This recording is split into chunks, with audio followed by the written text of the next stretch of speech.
Good morning, everyone. Welcome to the WEHA Wednesday webinar. Just a couple reminders, please Not mute his fault. yourself so that we don't hear any background noise and that our presenter does not get distracted. And join us next month as well. We will have another topic, so be on the lookout for our next announcement to be coming out for that one. And without further ado, I will turn it over to Stephanie, and she will kind of introduce the speaker and talk about the length of this webinar today. Sure. So again, Stephanie Sticka, I'm your Northeast Region Vice President for WEHA. I have the pleasure of introducing Binnu Palta Hill. She is the Wisconsin School of Business Assistant Dean for Diversity and Inclusion at UW-Madison. I was able to hear her at a previous webinar in February. And because she had such vivid examples and great stories as part of her presentation style, I thought it would be great to ask her for an encore presentation to help us all, because as a fun fact, I know she's aware we're in public health, we're in environmental health. And as a fun fact, since we interact with a diverse group of operators, licensed operators, and colleagues, where restaurants, campgrounds, swimming pools, all of those types of locations commonly, I asked her, as a fun fact, if she could only pick one, where would we most likely find her? Either A, dining at a restaurant, B, swimming at a pool, or C, camping. Her response was definitely A, dining, restaurant, because she loves to eat and grew up with food as a central part of the Indian culture. So thank you, Binnu, and I will pass it over to you. Thank you, Steph. I appreciate it. And thank you for inviting me to be a part of this session. I'm really looking forward to spending the next hour with you. As we start off, I have a question for you, and you can either type it in the chat, your thoughts, and there's no right or wrong answer. So please, I try to make it interactive, even though we are virtual. Or you can just unmute yourself and say what the answer or what your thoughts are. So to start out with, I'm wondering what do you think is the largest threat to organizations today? So what is the largest threat to organizations today?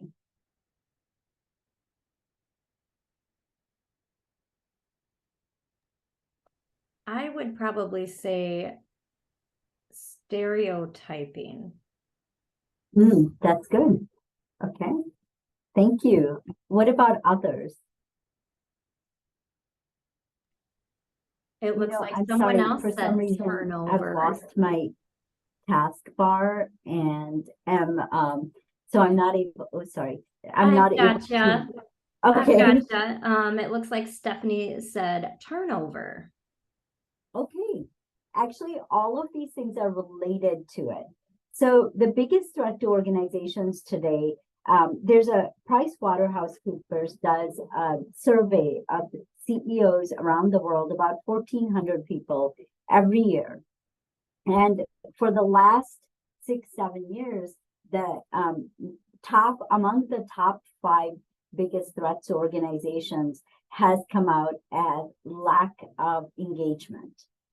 So when we think about, how much passion we feel for our work, how much do we see it as an extension of ourselves, and so forth. I'm so sorry. That how do we ensure that people feel like the work is a part of a part of pride, or a subject of pride for them? So with that, I want to pose another question, and for a moment I'm actually going to, for some reason I'm not able to let me just ask, there's something strange going on, sorry. I do realize we're seeing you, Binnu, but we're not seeing your slides anymore. Oh, you're not? Okay. Unless it's just my view, but I think something got clicked off. Yeah, I think you're right, because I'm not seeing. Maybe Okay. just try to stop sharing and Yep, I reshare. will do that. How about now? Is it stopped? Or do you still see? We still see you.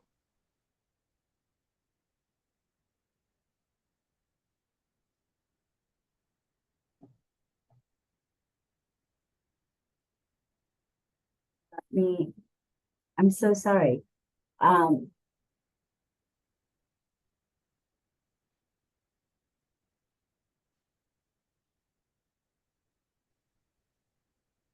Maybe just try to do the screen share where Oh, you yep, can started see- screen oh, share. There we go. We see it now. Okay. And Are now you seeing it it's in now? the presenter view. All right, so let me. I know we tried. How about now? Perfect. All right, thank you. So I apologize for that. So what do you think, we talk about the largest threat is the lack of conscious engagement. What do you think is the percentage of people, what percentage of us are fully engaged? And now I do have the chat function open. So if you don't feel comfortable unmuting and saying it, please feel free to put it in the chat. So what percentage of us feel a level of, passion towards our work? It's an extension of who we are. We feel like, we have to do a good job because it's a reflection of our ability. So I see we have both some optimists and some pessimists. We're actually somewhere in the middle. So we're about at 33%. So 33% of the population of the workforce is fully engaged, meaning they feel a level of passion. So it's not that, they just come show up to work and do the bare minimum. Those are the people that are actively disengaged. Now, for active disengagement, there's a pretty large percentage of people who are actively disengaged. Has everyone heard of quiet quitting? It's been getting a lot of publicity lately. And that's the result of that active disengagement. Now, think about how, for an organization, any organization, what's the cost of that disengagement? It's a huge cost. If only 33% of your people are actually working to their full potential, how would you innovate? How would you refine your processes, refine the structures, and so forth? So the way that we can look at this is we have to look at, why is it? What is causing people to be disengaged? What's causing in the sense like I'm sorry, go ahead, Lisa.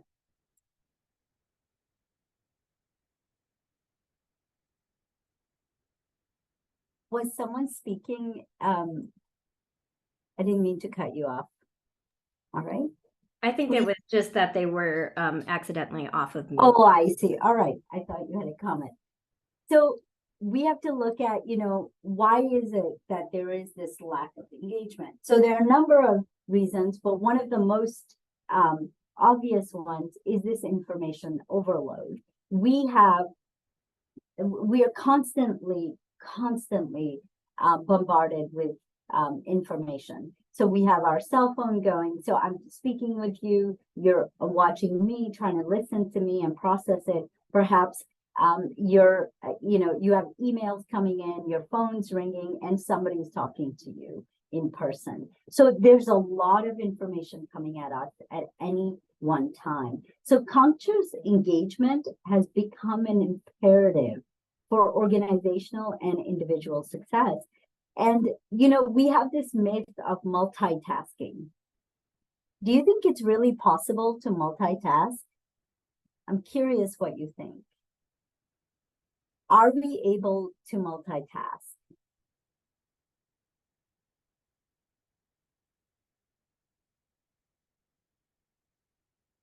You may have to, okay, I have it in the chat. Yep, that's right. Deanna, thank you. Multitasking does not work. It absolutely doesn't work. What it does is we just don't do the one, any one of the tasks that we're trying to accomplish. We just don't do them, any of them very well. And so our attention, we have a finite amount of attention and it just gets divided. And so the way that we can look at this is that at any given time, we have 11 million bits of information coming at us. And the way that it gets absorbed is only about 40 to 50 pieces of that information are absorbed by the conscious part of the brain.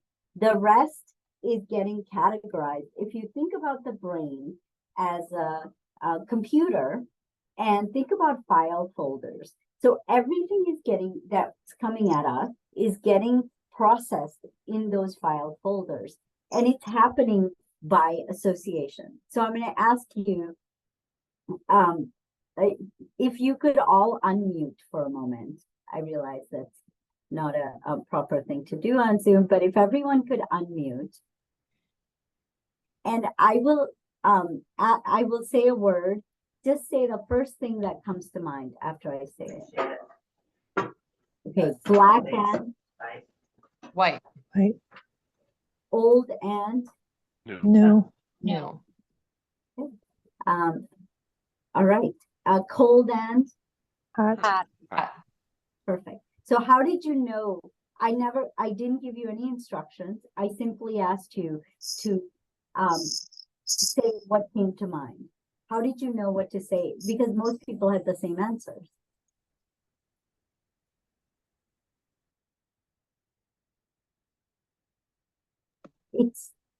Go ahead, Stephanie. I think.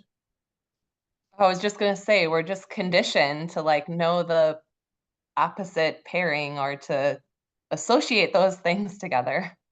Absolutely. So what we do is it's the associations, and that have been built from past experience. So generally, we're trained to think we've had enough associations of when someone says old and new, young and old, or you know what those associations are. We base them on what has been our previous experience. What's interesting is if you take, I've done this with undergraduate students. So these are anywhere from 18 to 21-year-olds. And oftentimes they don't say young and old. They will say young and younger because it's all a matter of perspective. So any information that comes at us, it's not that we all store it in the same way. It's not that we all perceive that information in the same way. We actually perceive it through our own interpretations. So the information coming at us is not objective. And I know as a society, we're very wedded to this idea of objectivity. We often hear people say, our processes are objective and fair. Our, performance evaluation system is fair and objective. Actually, even the person who created those, their biases are seeped into what those processes are. So really, at the end of the day, what I'd like you to take away is we can be in the same situation with two other people. Say we're in the same meeting with two other colleagues. And when we come out and you ask us, what was the meeting about? It's very likely the three of us could have completely different answers. And that's because we don't see the world as it is. We see it as we are. So we are constantly, all information is interpreted through our own perceptions and our own selective attention that we have. And as far as the, how the brain works, as you can see, so we have, our body has billions of neurons that communicate information to the brain and from our senses. So if I touch something that's really hot, the next time something that looks like it, the brain will have made an association that causes pain. So one of my favorite examples is very simple. When we're children, we look at, we might touch a stove, and the signals to the brain are something that's round, that's red, it's going to cause harm, it's going to cause pain. That association is built. Over time, that association becomes stronger because we see that happening over and over to other people or to ourselves.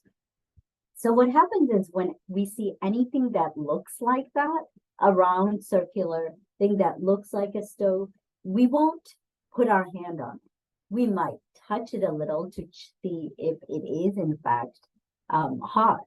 And the research shows that we do the exact same thing with people. We have these associations built into the brain about what certain people behave like, what they, what we expect of them. That's what a perception is. Perceptions are our expectations of others. And it's all based on the exterior. So as you see, the eyesight, hearing, smell, taste, touch, everything, right? It goes into the brain, but then it's processed through our beliefs and perspectives. And memories, of course, that goes into the perspective, right? And then in turn, it translates into behavior that we don't even think about. So I want you to think about, as you came into work today, think through who you came across and how you behaved to them. Did you say hello? I realize some people might be working remotely, but think of another instance. Perhaps yesterday you went to the grocery store. Did you encounter people that you felt an affinity towards, or others that you felt you wanted to avoid? And when you think about that, that gives a window into how you're interpreting different kinds of people. And we're going to break that down in a moment.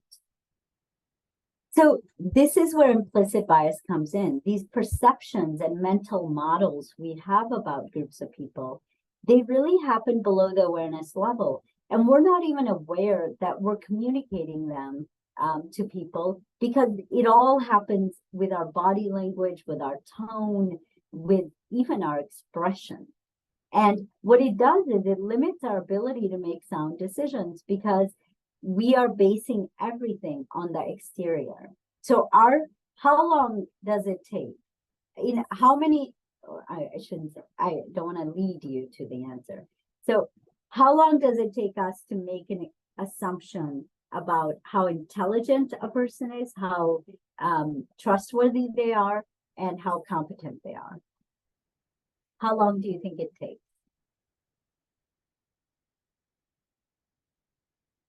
Less than 1 second. Wow, Sienna, we're a little bit more sophisticated, but that's a good guess though. What do others think? That's right, thank goodness, that's true. What do others think?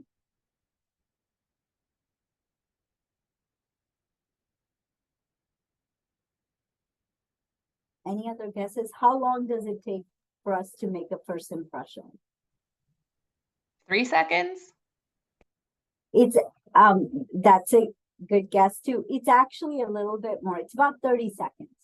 So research shows that within 30 seconds, we make an assessment about how intelligent a person is, how competent they are, and how trustworthy they are. And, is it really, if we think about it, how often would it be that it's accurate?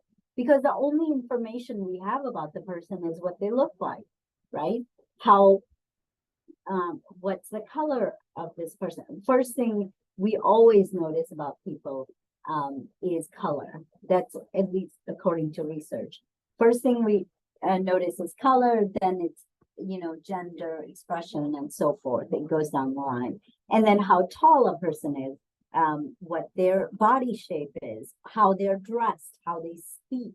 We have all sorts of mental models about what trustworthy, competent, and intelligent people look like. And the thing is that research shows if we don't pause to engage consciously, if we leave it to this unconscious, below the awareness level decisions, these associations, we often make the wrong decisions. We often hire the wrong people or promote the wrong people. We basically are not basing decisions in logic, because these mental models and these implicit biases that we have, they're controlled by the amygdala, which is the more primitive part of the brain that really responds to fight or flight. And so it's much more about survival. And if somebody comes across as a threat, or they come across as an ally. And we're going to dive into that a bit more. I want to pause for a second and just check, is this making sense? Or are there questions, something I can clarify? I realize we got a little bit of a rocky start, so. No, I think this makes perfect sense. Okay, thank you. I respond to feedback, so I appreciate you letting me know. So when we talk about diversity and inclusion, what do we really mean? So, you know, oftentimes I'll say the word diversity for somebody, they may interpret that I mean race, they may interpret I mean ethnicity or gender, whatever different dimension of diversity.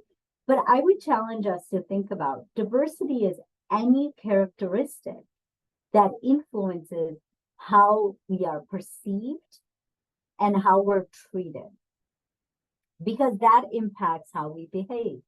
So imagine we were all in person and I walk into the room and you're all on your phone and or busy looking on your laptop, and essentially I get the feeling, or I'm treated with not much respect, right? As a speaker, that I come in and everyone's doing their own thing. What that will do is that's going to influence how I behave, because it's going to make me doubt myself. It's going to make my confidence decrease, right? Alternatively, if I come in and you are your body language, you're moved forward, you're not sitting like this, you know, there's an openness without even saying a word, I will know what that perception is. Remember, 80% of our communication occurs non-verbally. So even when we think people don't know, we know physiologically there are chemical reactions that occur in the brain that let us know how people feel about us. And then that inclusion piece is the sense of belonging. So will I feel like I belong in the space that I'm in and that I'm being valued as a contributing member of the team? And so those are our shared, I want us to have a shared understanding of, you know, what do we mean by diversity and inclusion, particularly diversity? So diversity doesn't exclude anyone. It doesn't exclude if you are a heterosexual white male, you are part of this. You are still, because there are a range of qualities, there are characteristics that influence how people are perceived, how we're dressed, what our socioeconomic status is. Did we grow up in an urban area or a rural area? Because we have preconceived notions about how intelligent, trustworthy, and competent people are with various identities. Now, I'll give you an example. It's meant to shock you a bit. If I told you who I voted for, okay, without saying anything else, I say I voted for Trump. You haven't just heard I voted for Trump. You've already figured out a story about me. You've already attributed a number of characteristics about my identity, about who I am. Now, if I said, oh, I wish Obama could run again, you filled in the blanks differently. And we're doing this day in and day out because there's just too much information. Our brain doesn't have the capacity to logically to engage the frontal lobe, which is responsible for reasoning and decision making. We can't engage it all the time. We couldn't function if we did that.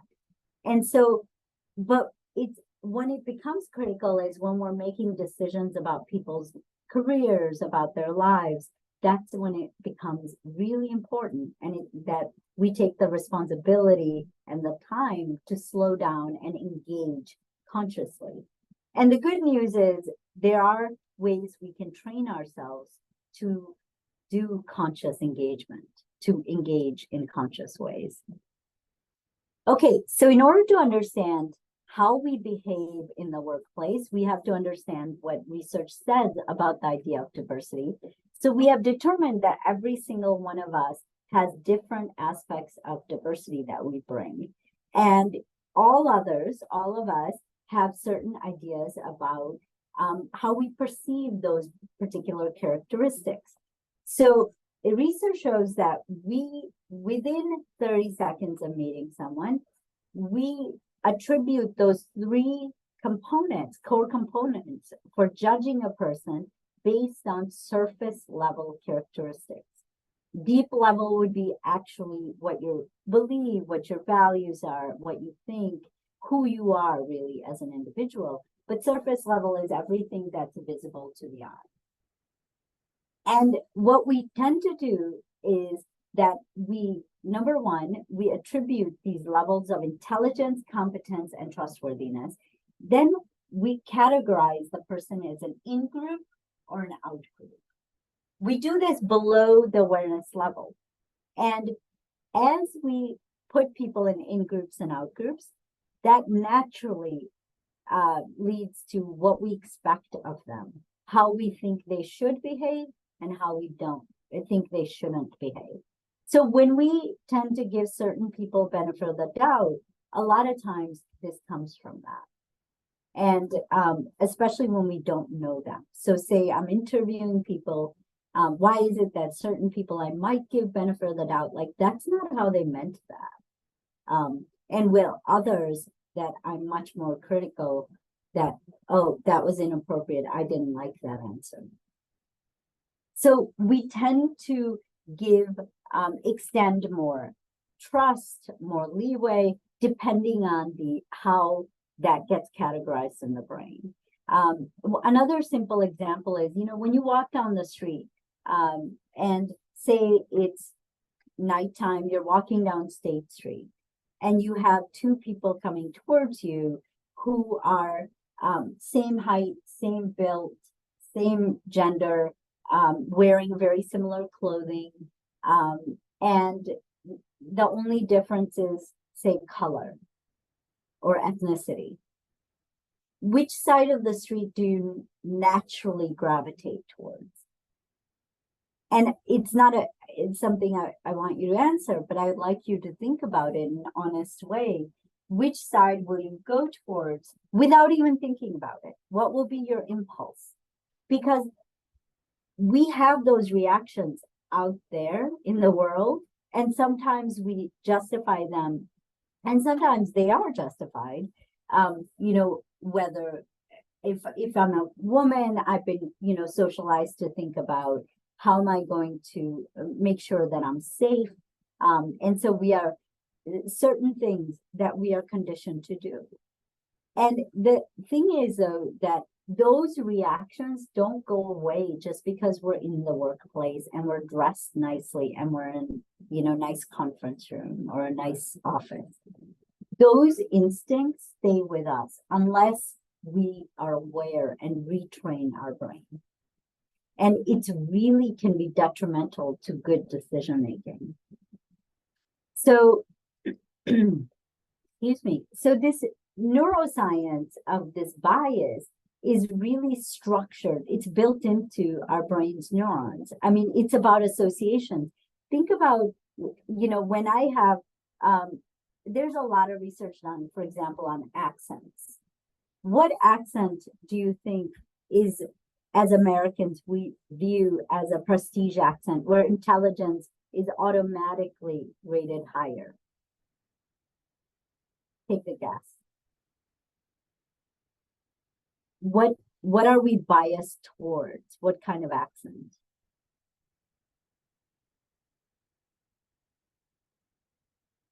Have I lost you guys? Things that are familiar. That actually, we're gonna get to that. That's true. Thank you, Sadie. And Stephanie said British. Absolutely. So British accent is a prestige accent. And we know that there's actually studies done on our campus at UW-Madison that show that TAs, for example, with a British accent automatically receive half a point higher on student evaluations for being more intelligent and being more competent. And whereas the opposite occurs when with TAs who have an Asian accent, particularly of Chinese and Indian accents, where the delivery of the information is confused with competence. And so we respond to things differently based on how it's delivered to us. So a Southern drawl, for example, what do you think? What do we attribute to a Southern drawl?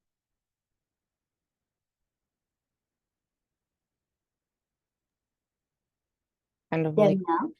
country, not as educated. Yes, exactly. So there's a higher level of trustworthiness attributed to a Southern accent, but a lower level of intelligence and competence.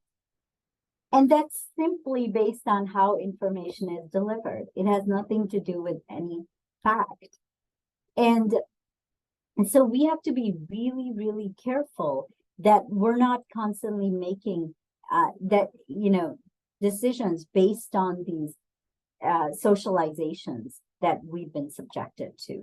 And someone mentioned the idea of what's familiar.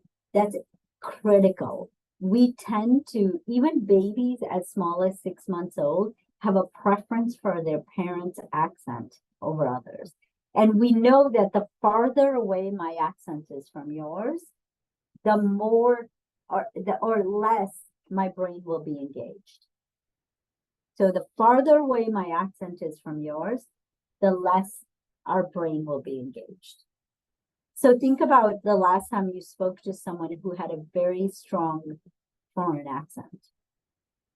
And did you feel an instinct to finish their sentences, or did you find yourself kind of zoning in and out?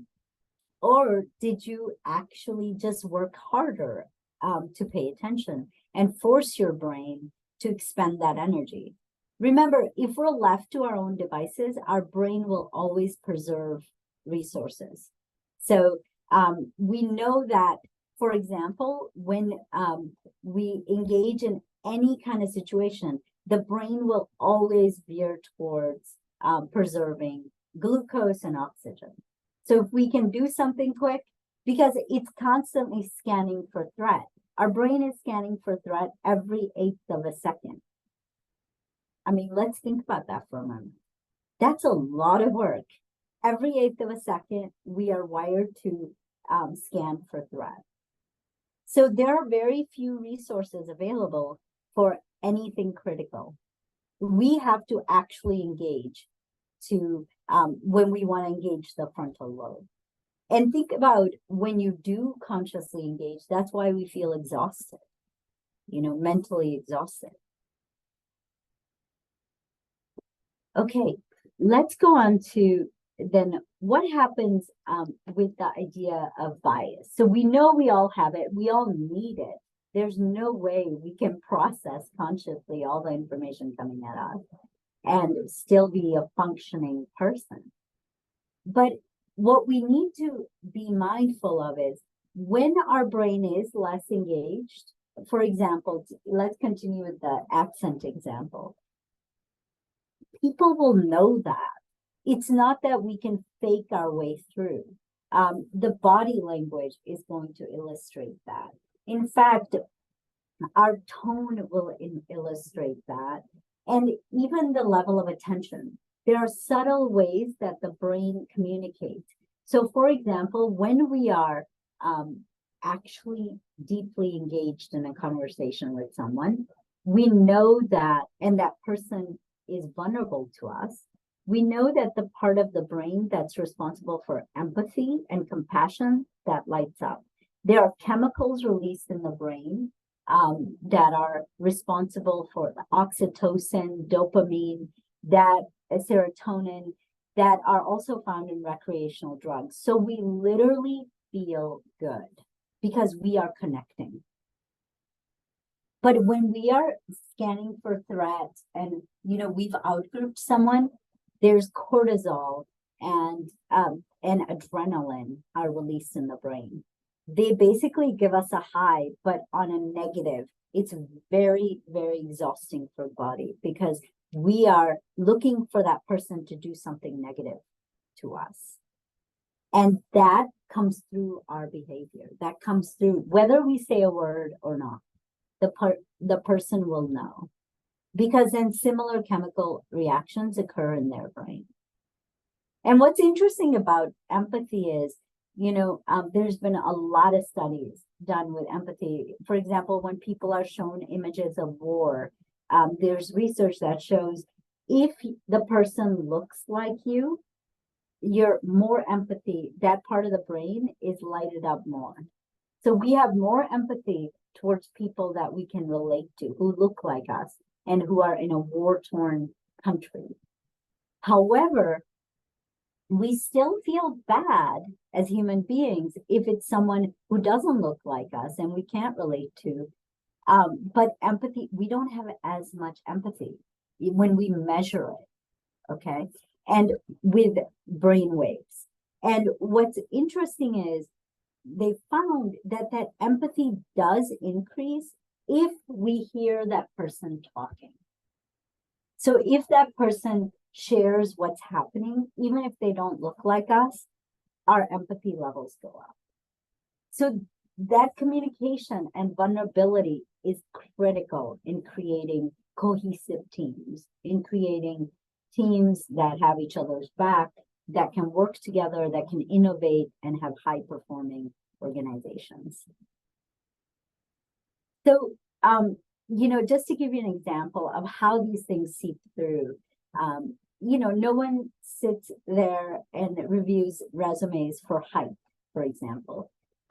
We know that less than 15% of American men are over 6 feet tall. However, almost 60% of Fortune 500 CEOs are over 6 feet tall.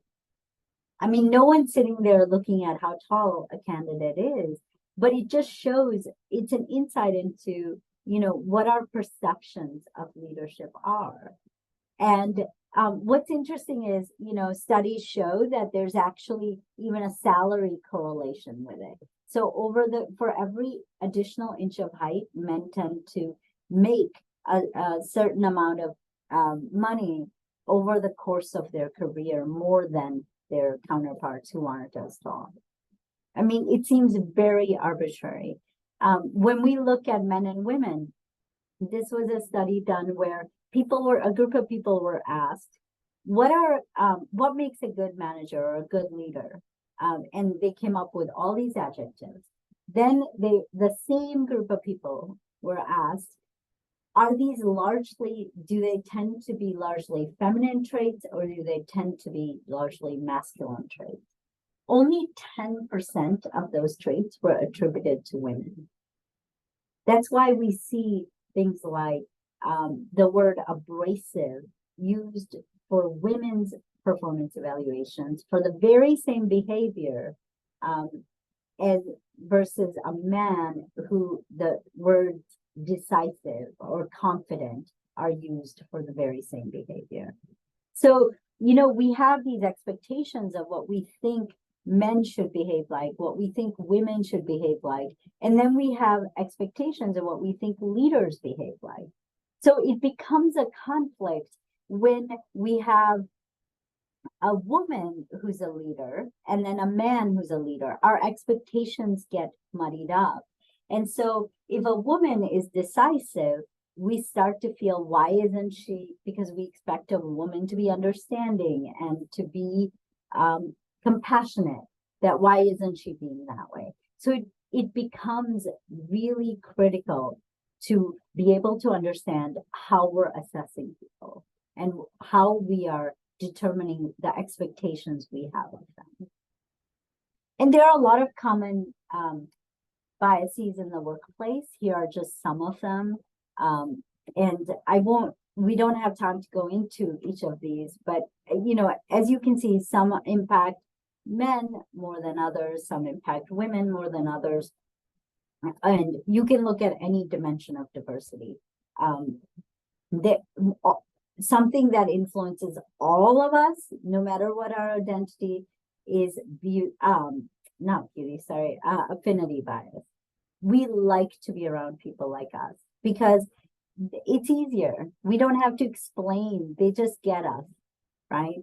So that's why you could be anywhere in the world and you see someone who went to the same school as you or who's from the same hometown as you. And we have an immediate affinity.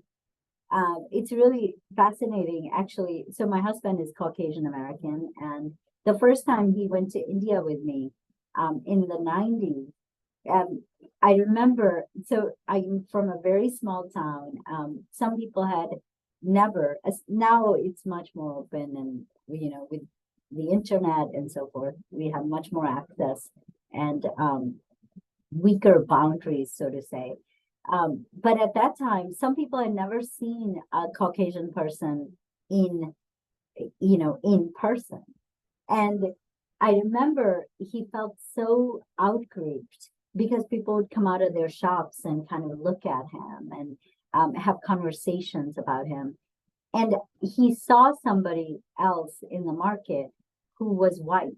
She was a German woman, didn't speak English, and he had such an affinity because she was also outgrouped.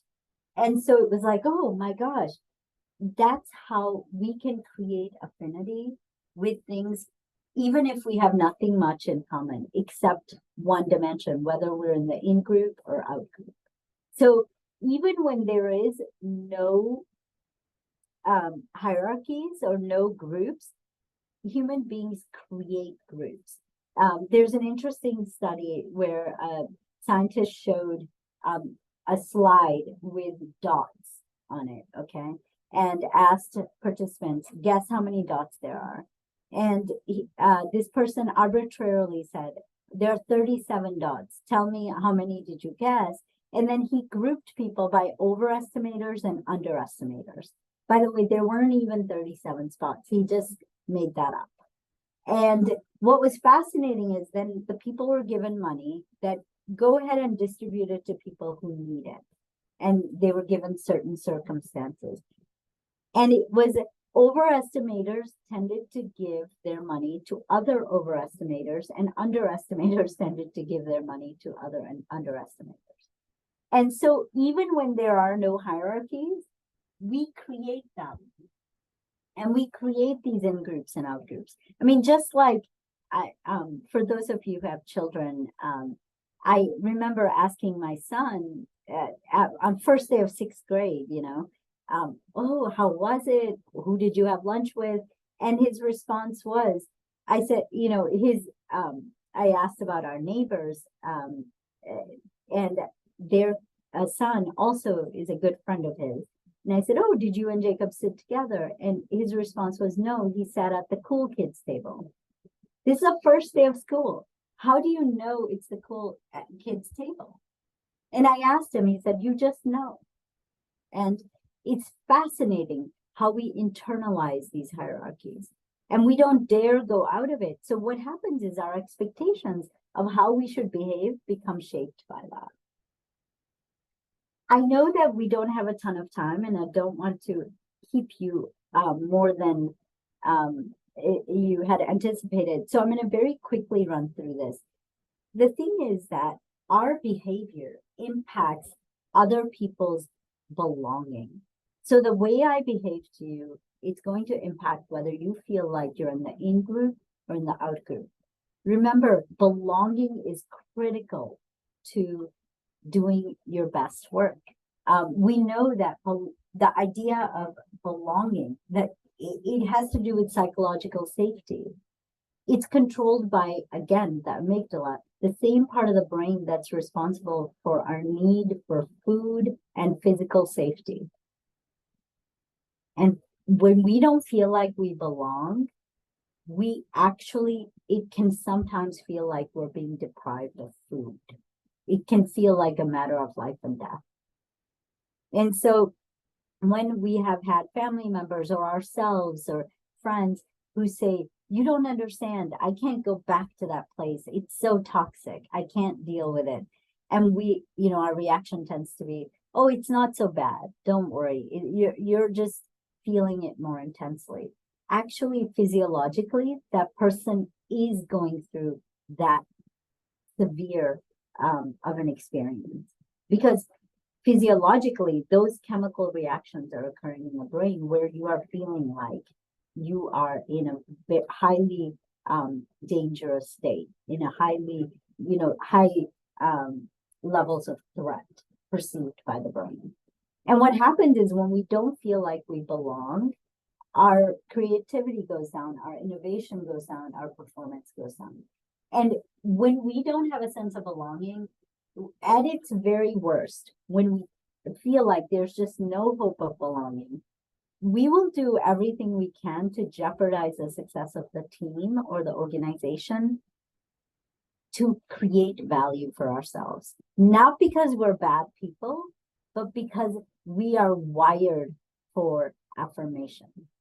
I mean, think about the last time you said hi to someone enthusiastically and they did just look down on their phone or they walked past you.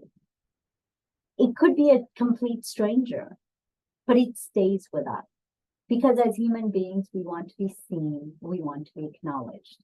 And that acknowledgement is critical. So we provide that belonging for our colleagues. We are a big part of that. And if that's not there, even one person feeling a lack of belonging will impact the entire team. So what do we do about this? So if you take nothing else away, take this one thing. That look for inconsistencies between your conscious beliefs and your instincts. So I can say, I'm not sexist. I believe men and women should be, they are equal. There should be no difference in terms of how you treat female and male leaders. But my behavior could be different. I could be judging a female leader differently than a male leader, and put that across any kind of dimension of diversity.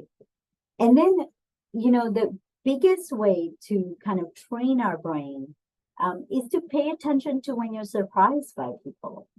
Whenever we're surprised by people, that's a window into what our biases and tendencies are, because it means that person didn't meet the expectations we had in our mind for them. So I always pause, like, why am I surprised by that?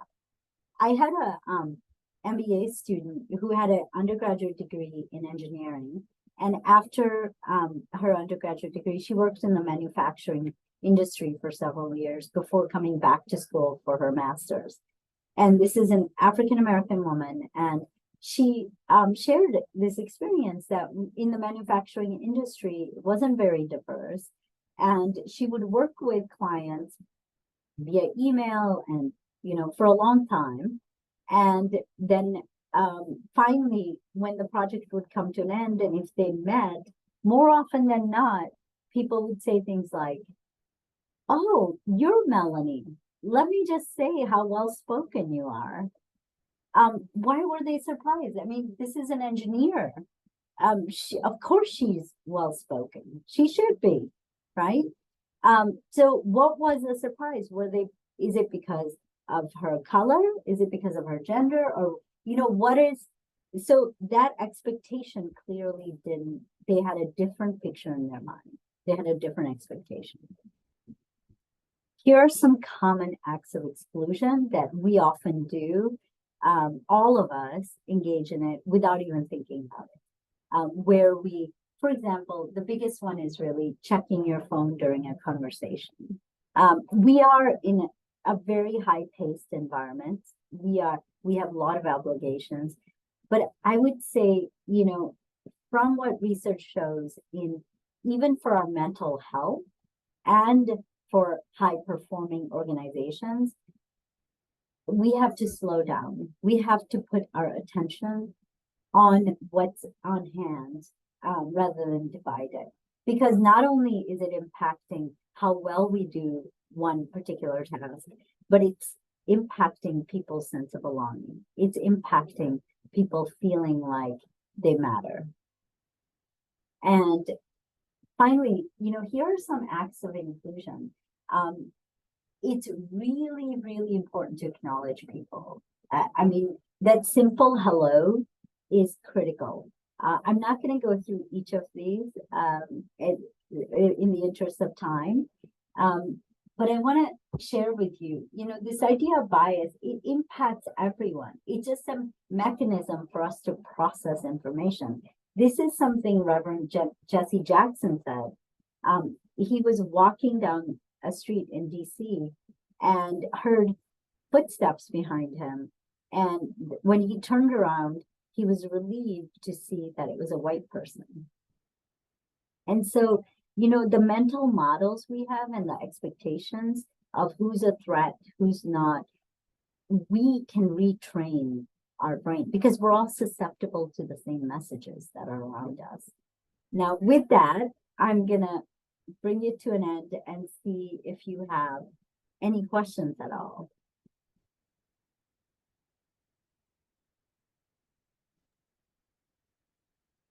So anyone can come off of mute, or if you feel more comfortable, you can type it into the chat box. I just want to say, wow, that was fascinating. It's very eye-opening, and I am very happy that we don't judge people in less than 1 second. But that initial kind of like what you were talking about of the two people that are basically identical walking down the street and you gravitate to one side versus the other.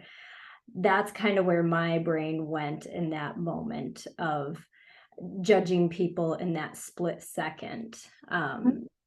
Yeah, so, but once you take into account their education, trustworthiness, I'm happy to know that it's more closer to that 30-second mark than the 1 second mark. And what's interesting is there's a study actually at Berkeley that was done where they asked a group of participants to hire, make a hire. So essentially they had the exact same resume, exact same clothing, and they had a picture of a person. And it was an African-American man, and the only difference was they lightened his skin 3 times and they darkened his skin 3 times. And then they asked people to attribute levels of competence, intelligence, and trustworthiness, and it shifted based on simply the shade of their skin. And these are not people, who had thought either anyone, researchers or themselves, that thought they were racist or biased or any of that. And so, our instincts can be very much in opposition to our conscious beliefs. And so if we kind of look at inconsistencies and pay attention to them, it's quite helpful then we are engaging consciously. I have a general question. So you Yeah. mentioned the lightening and the darkening of skin color and the different perceptions that people can see with that. Have there been studies done with like eye and hair color in that aspect? Yeah, I'm not aware of them. They're not always prevalent. I'm sure there are, but often times it's that it goes with the skin color. So I don't think they've been done in isolation, but they have been done more in terms of the general features. So, for example, if you look at certain industries, so I'm originally from India, sometimes things become, you see them so often, they become so normalized that you don't even think about it. But it was through my husband's eyes that I saw.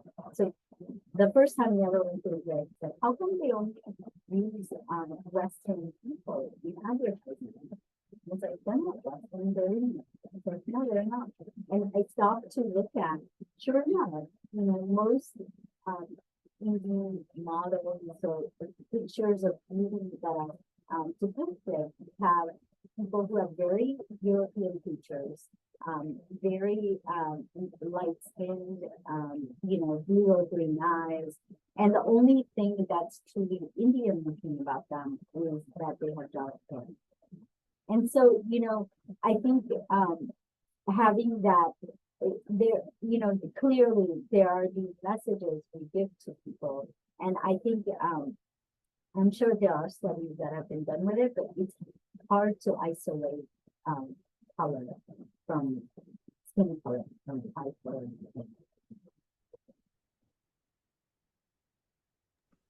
I see that people are kind of popping on, so I don't want to keep you longer. Thank you so much. I appreciate the engagement and for you to stay.